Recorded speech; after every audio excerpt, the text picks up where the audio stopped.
Hello, weary travelers, and welcome to ASMR Niana. Today we will read Ligeia by Edgar Allan Poe. And at the beginning there is an epigraph by Joseph Glanville.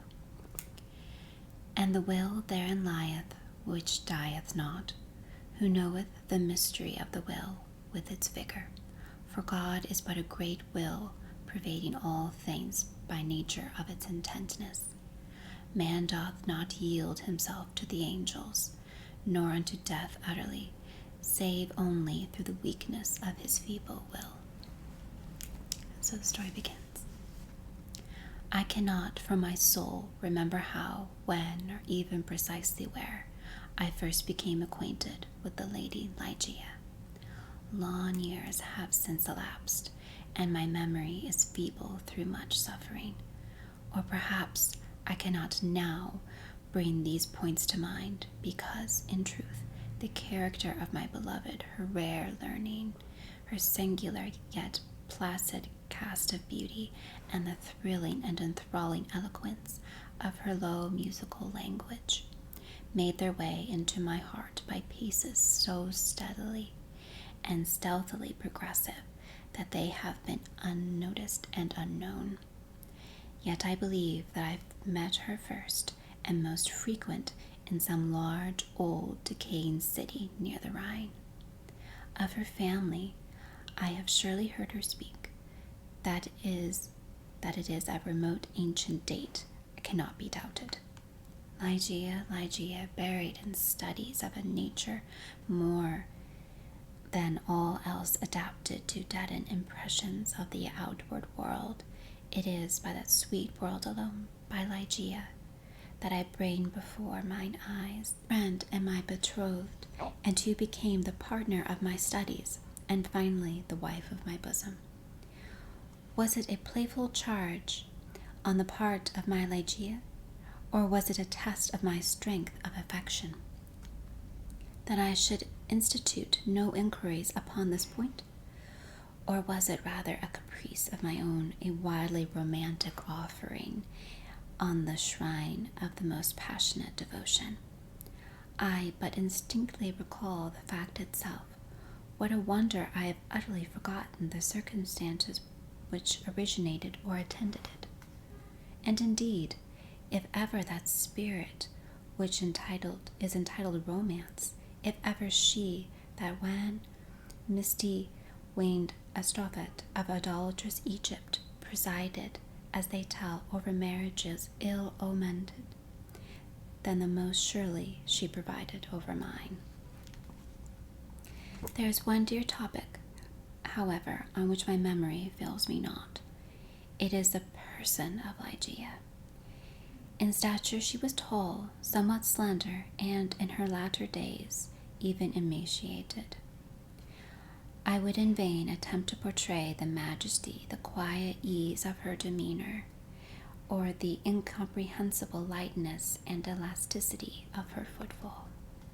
She came and departed as a shadow. I was never made aware of her entrance into my closed study, save by the dear music of her low, sweet voice as she placed her marble hand upon my shoulder. In beauty of face no maiden ever equaled her. It was the radiance of an opium dream, an airy and spirit-lifting vision, more wildly divine than the fantasies which hovered about the slumbering souls of the daughters of Delos. Yet her features were not of that regular mold which have been falsely taught to worship in the classic labors of the heathens. There is no exquisite beauty, says Bacon, Lord Furlong, speaking truly of all the forms of genera of beauty, without some strangeness in proportion. Yet, although I saw that the features of Ligeia were not of a classic regularity, although I perceived that her loveliness was indeed exquisite, and felt that there was much of strangeness pervading it, yet I have tried in vain to detect the irregularity and to trace home my own perception of the strange. I examined the contour of the lofty and pale forehead. It was faultless. How cold indeed that word when applied to a majesty so divine, the skin rivaling the purest ivory, the commanding extent and repose, the gentle prominence of the regions above the temples, and then the raven black, the glossy, the luxuriant, the naturally curling tresses, setting forth the full force of the Homeric epithet. I looked at the delicate outlines of the nose, and nowhere but in the graceful medallions of the Hebrews had I beheld a similar perfection. There were the same luxurious smoothness of surface, the same scarcely perceptible tendency to the aquiline, the same harmoniously curved nostrils speaking of free spirit. I regarded the sweet mouth. Here indeed was the triumph of all things heavenly, the magnificent turn of the short upper lip, the soft, voluptuous slumber of the under, the dimples which sported and the color which spoke, the teeth glancing back, with brilliancy almost startling every ray of the holy light which fell upon them in the serene and placid, yet most exultingly radiant of all smiles.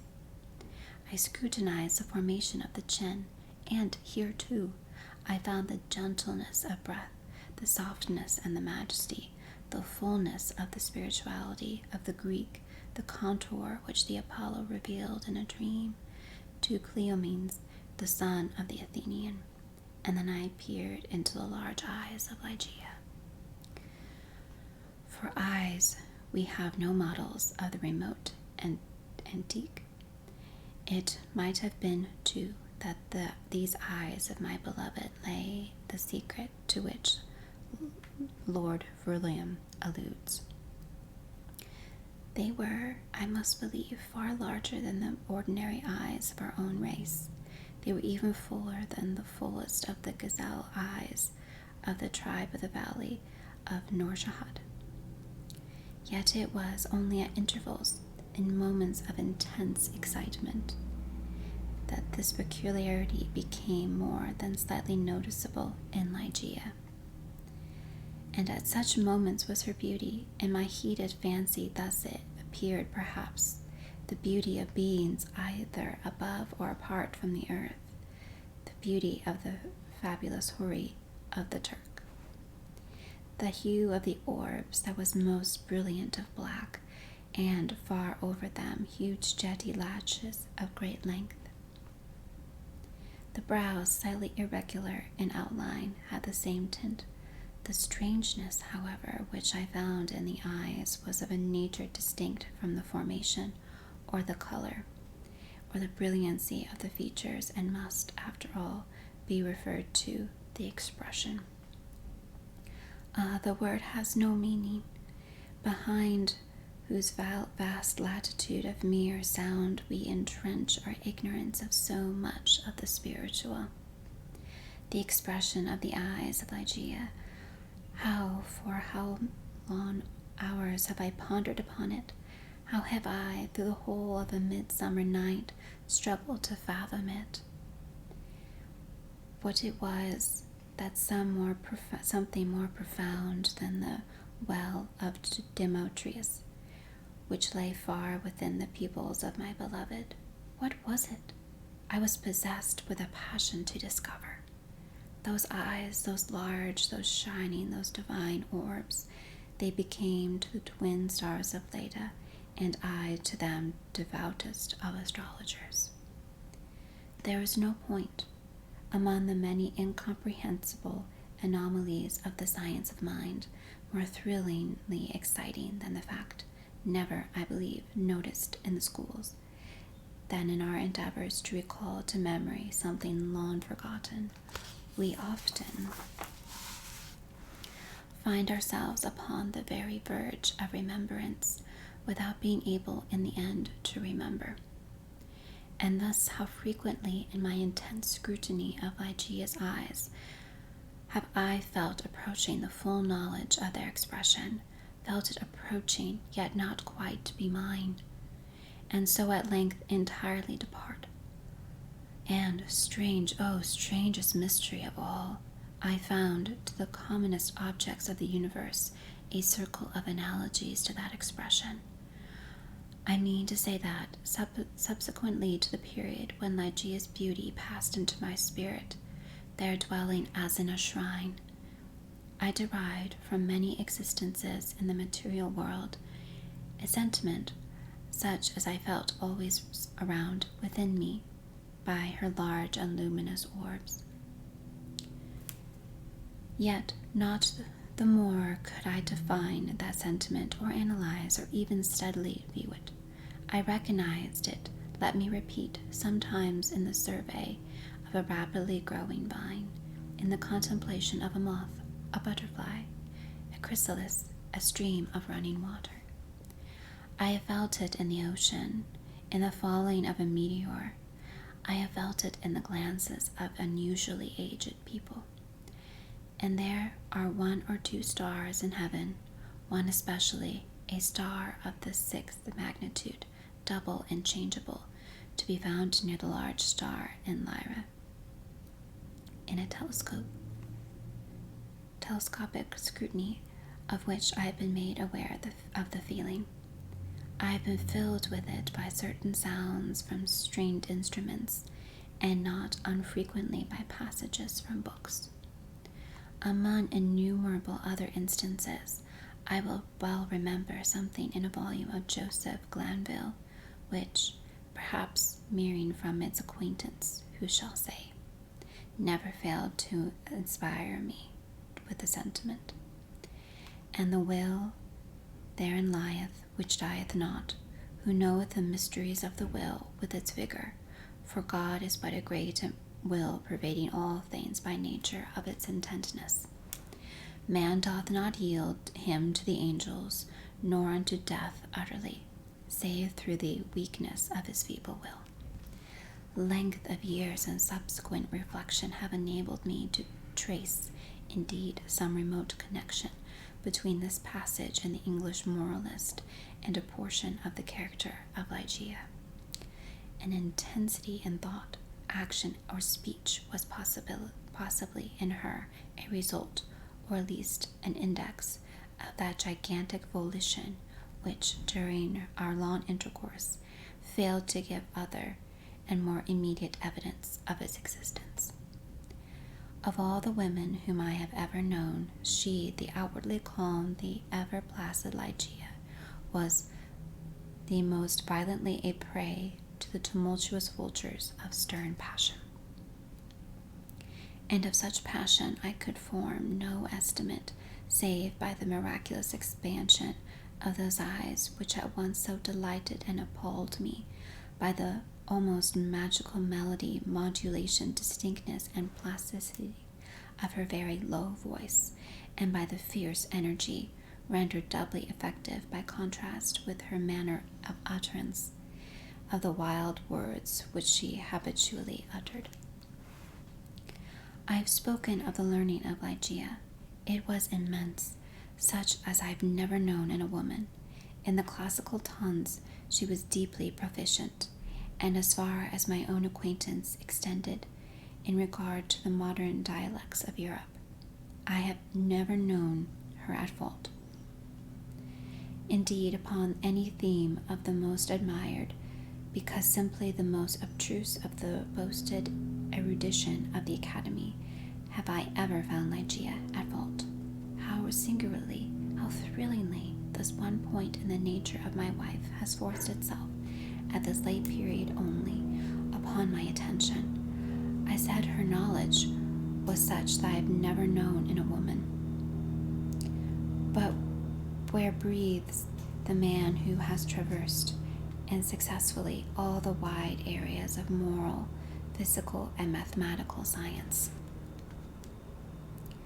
I saw not then what I now clearly perceive, that the acquisitions of Ligeia were gigantic, were astounding, yet I was sufficiently aware of her infinite supremacy to resign myself with a childlike confidence to her guidance through the chaotic world of the metaphysical investigation, in which I was most busily occupied during the earlier years of our marriage.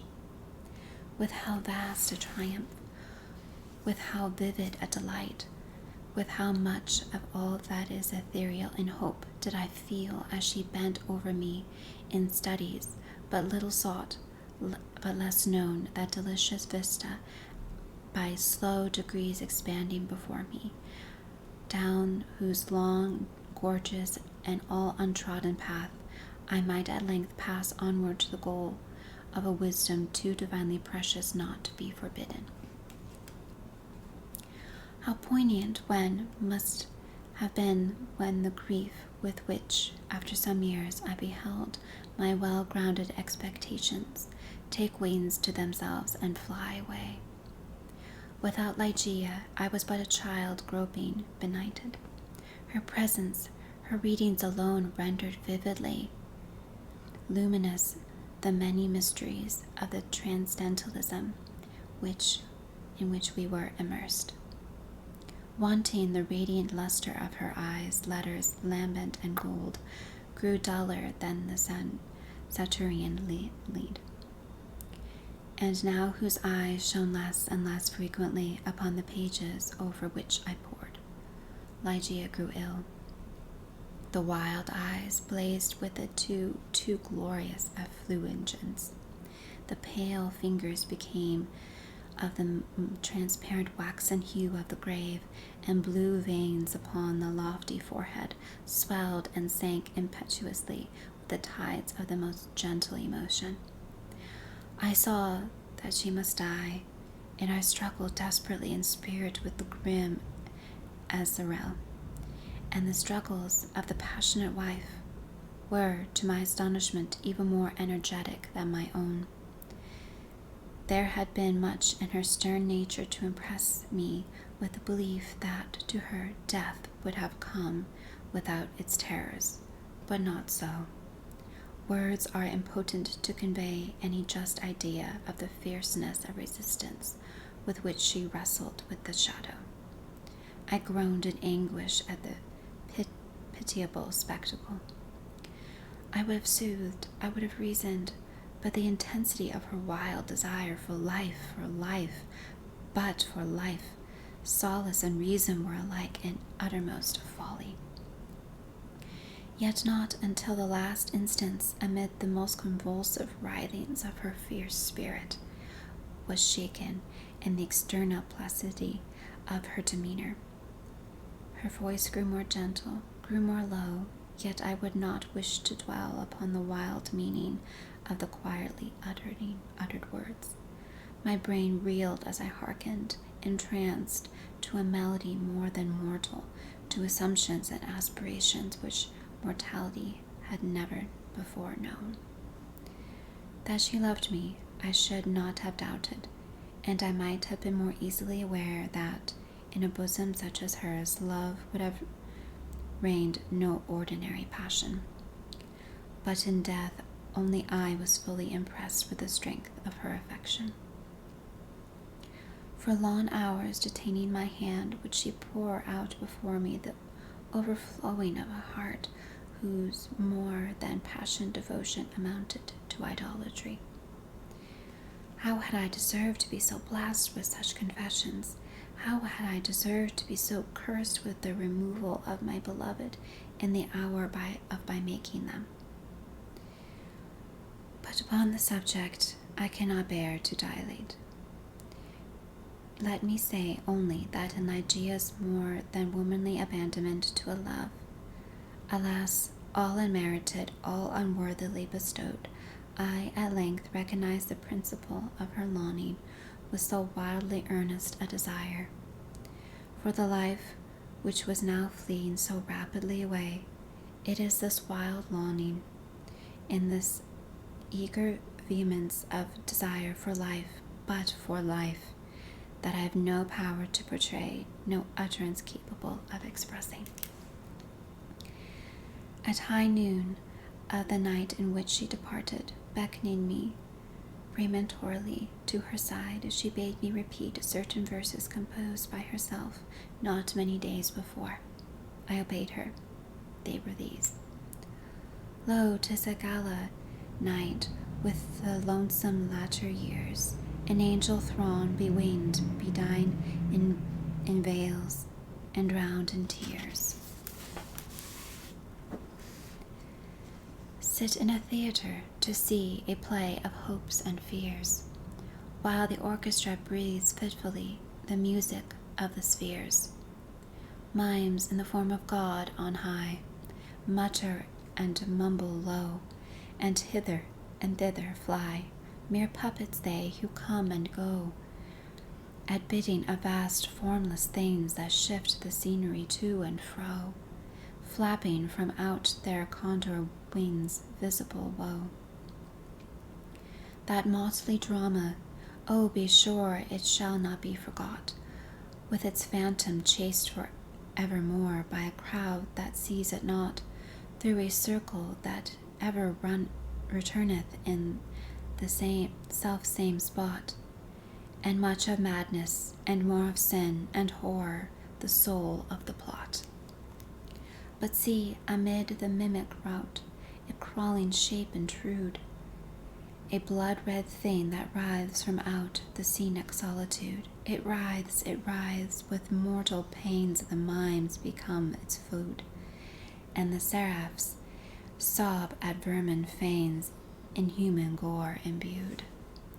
Out are the lights, out all, and over each quivering form the curtain, a funeral pall, comes down with rush of a storm, and the angels, all pallid and wan, uprising, unveiling, affirm that the play is the tragedy, man, and its hero, the conqueror, worm.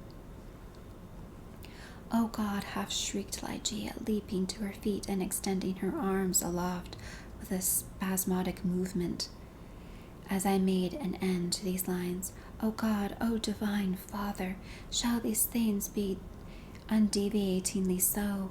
Shall this conqueror be not once more conquered?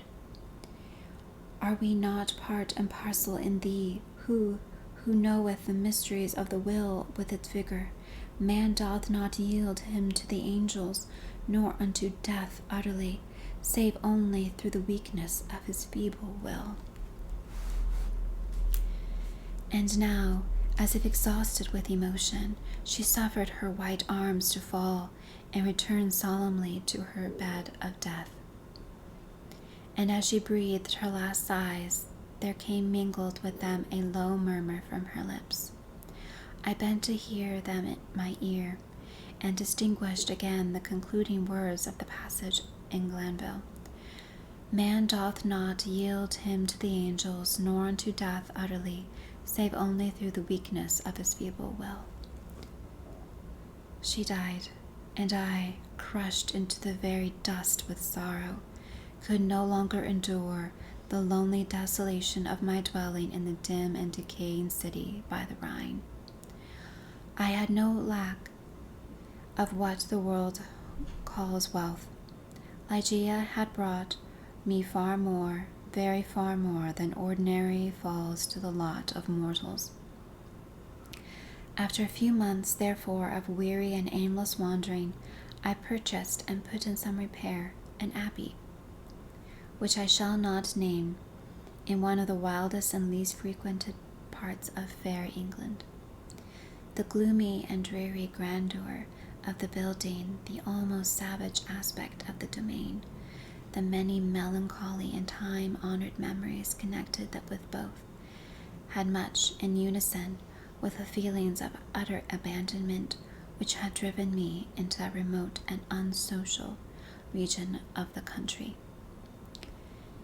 Yet, although the external abbey, with its verdant decay hanging about it, suffered but little alteration, I gave way, with a childlike perversity, and perchance with a faint hope of alleviating my sorrows, to a display of more than regal magnificence within. For such follies, even in childhood, I had imbibed a taste, and now they came back to me as if the dotage of grief. Alas, I feel how much even in incipient madness might have been discovered in the gorgeous and fantastic draperies, in the solemn carvings of Egypt, in the wild cornices and furniture, in the bedlam patterns of the carpets of tufted gold. I had become a bounded slave in the trammels of opium, and my labors and my orders had been taking a coloring from my dreams. But these absurdities I must not pause to detail. Let me speak not only of that one chamber ever accursed, whither, in a moment of mental alienation, I led from the altar as my bride, as the successor of the forgotten Ligeia, the fair-haired and blue-eyed Lady Rowena Trevennon of Tremaine. There is no individual portion of the architecture and decoration of that bridal chamber which is not visible before me. Where were the souls of the haughty family of the bride when, through thirst of gold, they permitted to pass the threshold of an apartment so bedecked, a maiden and daughter so beloved? I have said that I minutely remember the details of the chamber, yet I am sadly forgetful on topics of deep moment, and here there were no system, no keeping, and the fantastic display to take hold upon the memory. The room lay in a high turret of the castled abbey, of the pentagonal in shape and of capricious size. Occupying the whole southern face of the pentagonal was the sole window, an immense sheet of unbroken glass from Venice, a single pane and tinted of a leaden hue, so that the rays of either the sun or moon passing through it fell with a ghastly luster on the objects within. Over the upper portion of this huge window extended the trellis work of an aged vine, which clambered up the massy walls of the turret, the ceiling of gloomy looking oak, which clambered up the massy walls, was excessively lofty, vaulted, and elaborately fretted with the wildest and most grotesque specimens from a semi-Gothic, semi-Druidical device. From out of the most central recess of this melancholy vaulting depended by a single chain of gold, with long links, a huge censer of the same metal, Saracenic in pattern, with many perforations so contrived that there writhed in and out of them, as if endued with a serpent vitality, a continual succession of parti-colored fires. Some few ottomans and golden candelabra of Eastern figure were in various stations about, and there was the couch too, the bridal couch of an Indian model, and low and sculpted of solid ebony, with pall-like canopy above. In each of the angles of the chamber stood on the end a gigantic sarcophagus of black granite, from the tombs of the kings against Luxor, and their aged lids full of immemorial sculpture. But in the draping of the apartment lay, alas, the chief fantasy of all. The lofty walls, gigantic in height, even unproportionately so, were hung from summit to foot in vast folds with a heavy and massive-looking tapestry of a material which was found alike as a carpet on the floor, and a covering for the ottomans, and the ebony bed as a canopy for the bed, and in the gorgeous volutes of the curtains which partially shaded the window.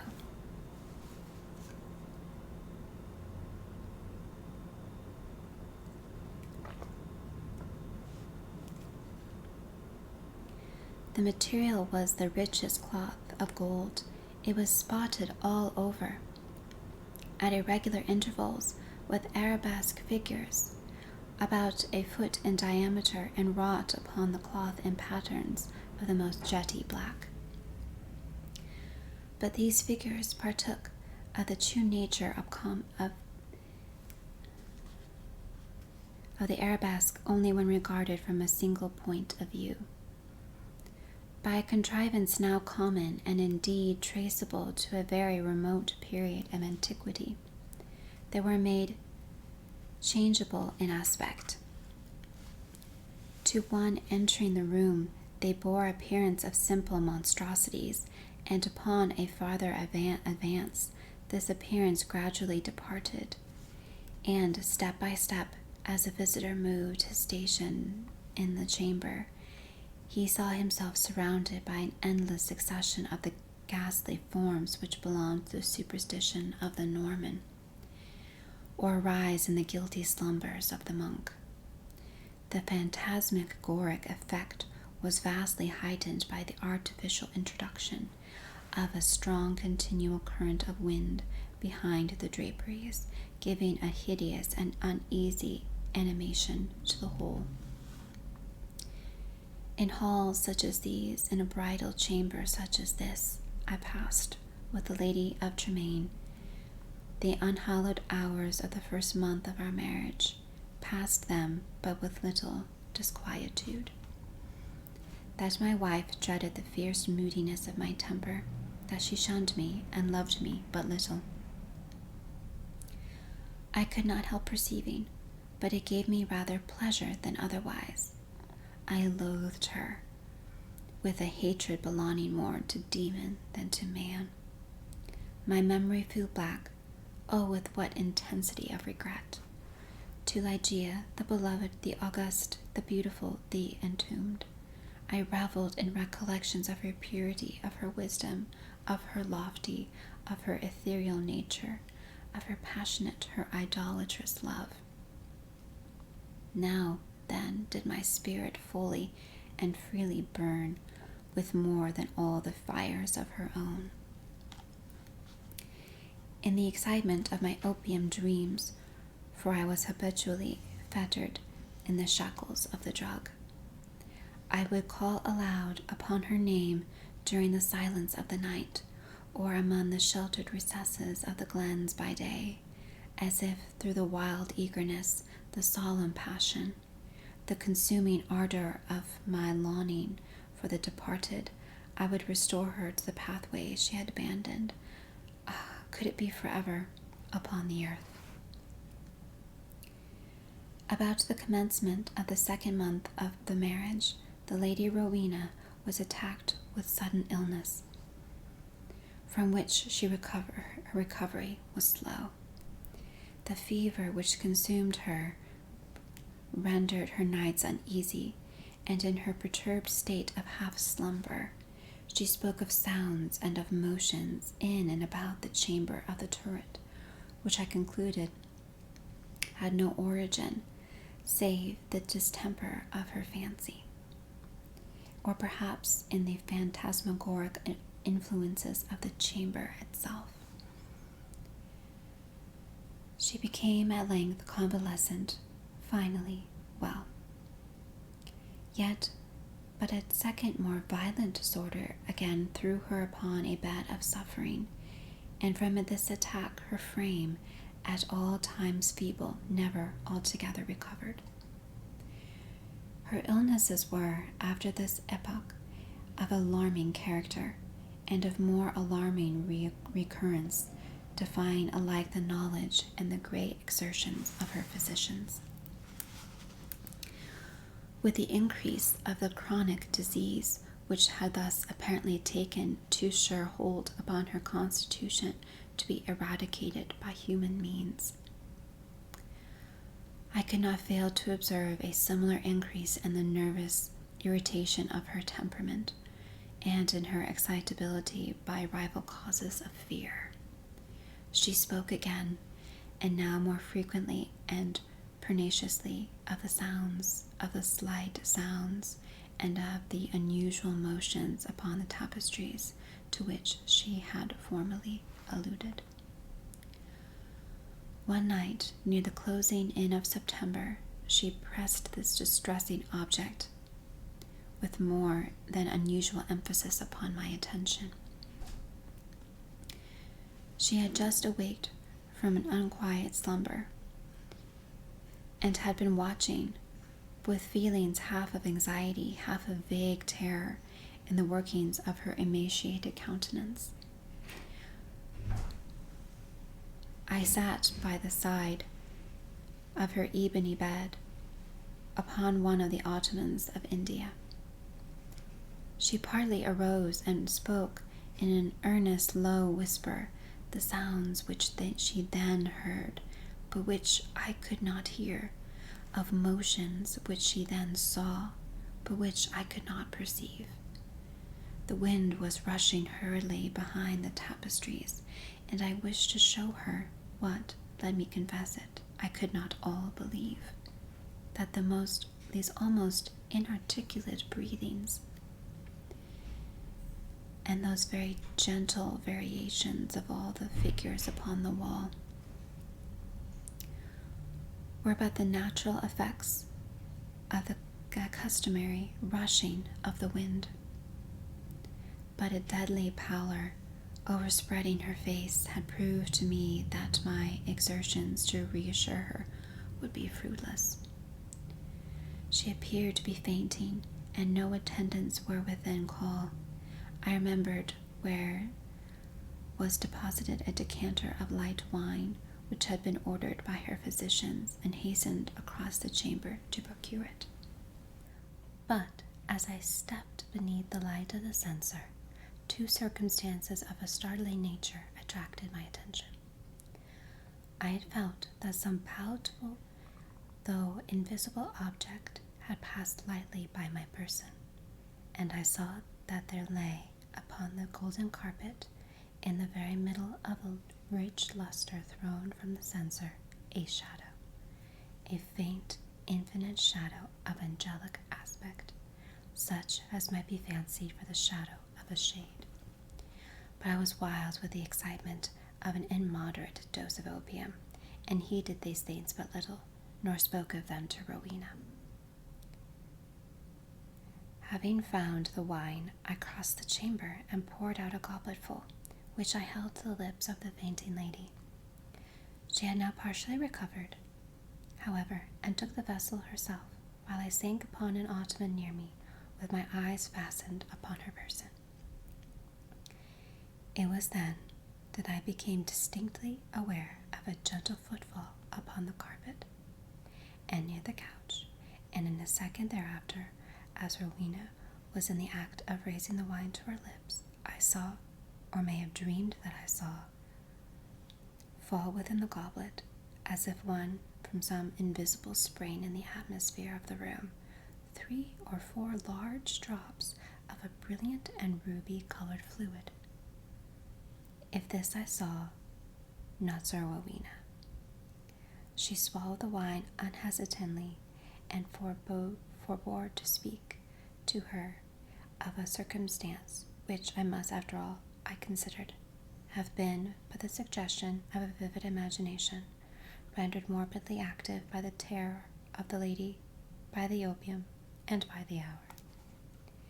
Yet I cannot conceal it from my own perception that, immediately subsequent to the fall of the ruby drops, a rapid change for the worse took place in the disorder of my wife, so that, on the 3rd subsequent night, the hands of her menials prepared her for the tomb, and on the 4th I sat alone with her shrouded body in that fantastic chamber which had received her as my bride.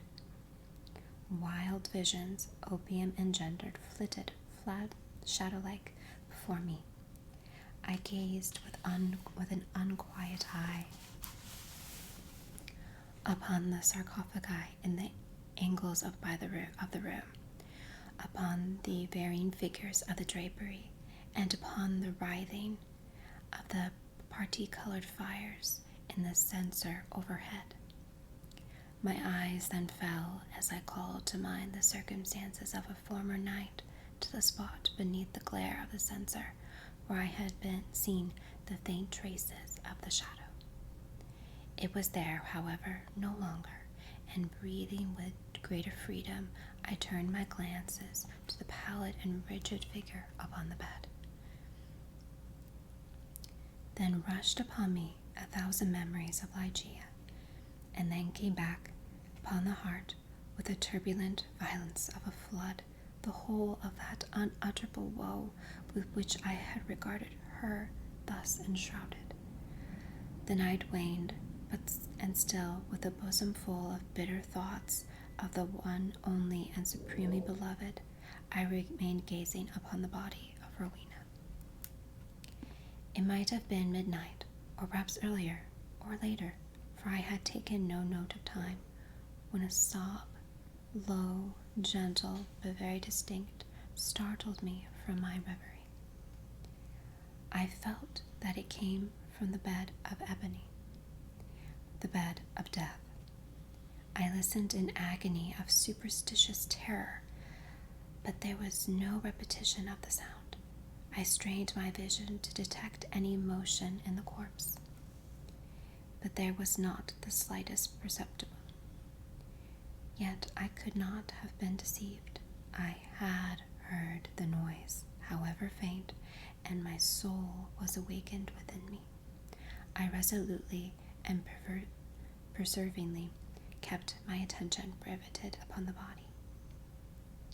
Many minutes elapsed before any circumstance occurred, tending to throw light upon the mystery. At length it became evident that a slight, a very feeble, a barely noticeable tinge of color had flushed up within the cheeks and long sunken small veins of the eyelids.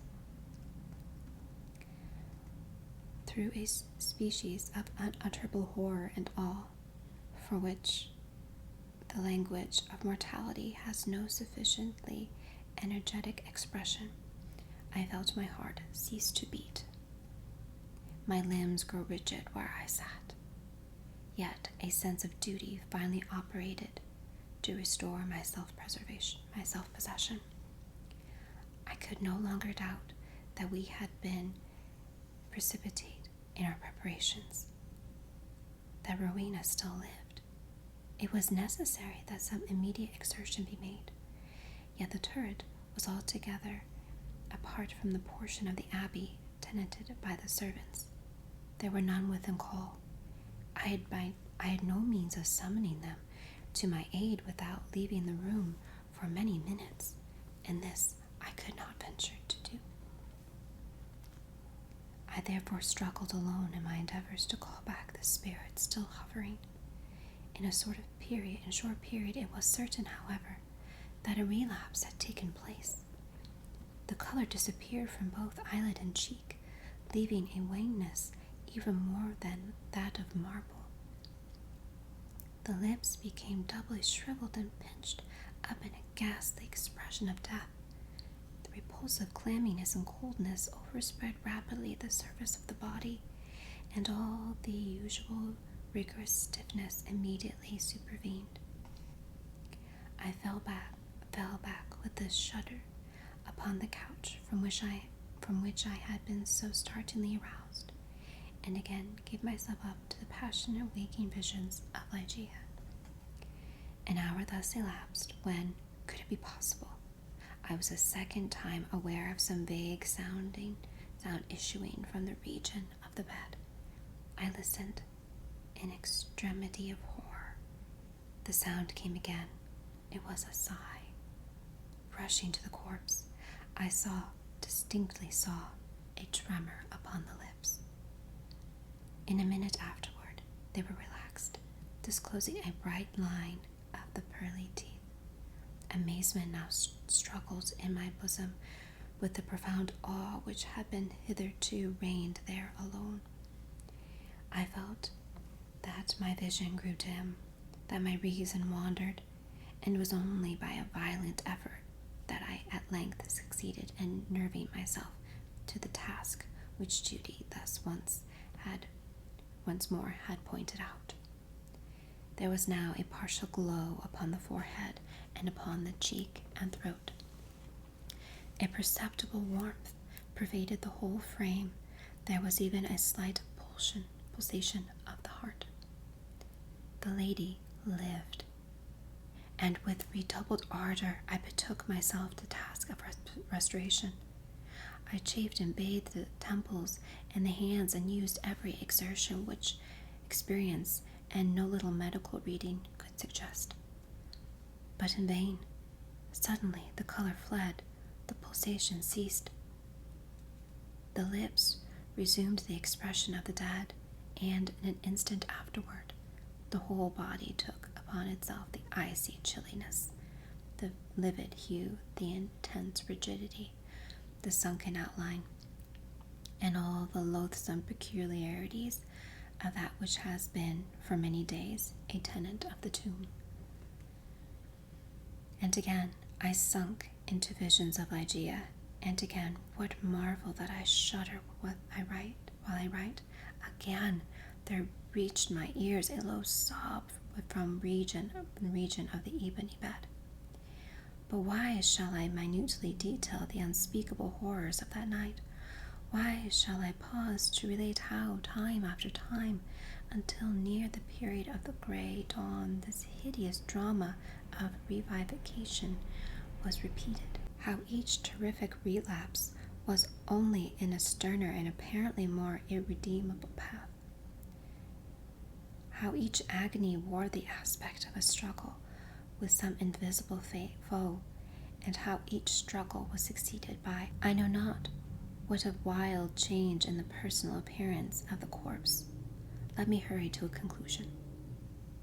The greater part of the fearful night had worn away, and she who had been dead once again stirred, and now more vigorously than hitherto, although arousing from a dissolution more appalling in its utter hopelessness than any.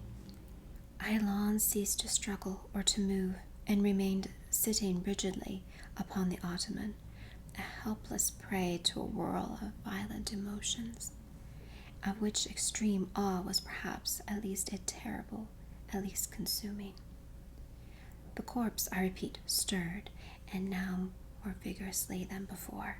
The hues of life flushed up with unwonted energy into the countenance. The limbs relaxed, and, save that the eyelids were yet pressed heavily together, and that the bandages and draperies of the grave still imparted their charnel character of the figure, I might have dreamed that Rowena had indeed shaken off utterly the fetters of death. But if this idea was not, even then, altogether adopted, I could at least doubt no longer when, arising from the bed, tottering with feeble steps, with closed eyes, and with the manner of one bewildered in a dream, the thing that was enshrouded advanced boldly and palpably into the middle of the apartment. I trembled not, stirred not, for a crowd of unutterable fancies connected with the air, the stature, the demeanor of the figure rushing hurriedly through my brain had paralyzed, had chilled me into stone. I stirred not, but gazed upon the apparition. There was a mad disorder in my thoughts, a tumult unappeasable. Could it, indeed, be the living Rowena who confronted me? Could it, indeed, be Rowena at all? The fair-haired, blue-eyed Lady Rowena Trevenant of Tremaine? Why should I doubt it? The bandage lay heavily about the mouth. But then, might it not be the mouth of the breathing Lady Tremaine? And the cheeks, there were roses, as if noon of life. Yes, these might indeed be the fair cheeks of the living Lady of Tremaine. And the chin, with its dimples, as in health, might not be hers. But had she then grown taller since her malady? With that inexpressible madness seized me with that thought. One bound, and I had reached her feet. Shrinking from my touch, she let fall from her head unloosened the ghastly cerements which had confined it, and there streamed forth into the rushing atmosphere of the chamber huge masses of lawn and disheveled hair. It was blacker than the raven wings of midnight, and now slowly opened the eyes of the figure which stood before me. Here then, at least, I shrieked aloud. Can I never be mistaken? These are the full, the black, and the wild eyes of my lost love, of the lady Ligeia. Thank you for listening. I hope you enjoyed it.